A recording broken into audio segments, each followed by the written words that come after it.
Chilli और Argentine में 7.4 शिद्दत का खौफनाक जलजला।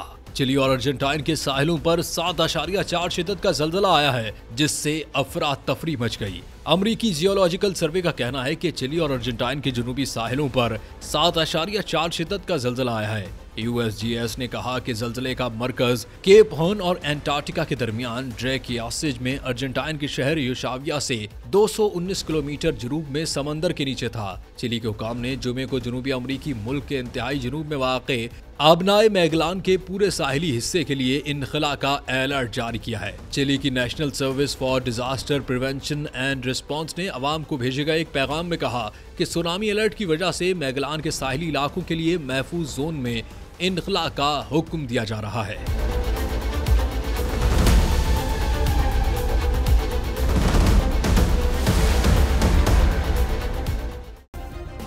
सब्सक्राइब करें और बेल दबाएं ताकि कोई खबर रह न जाए।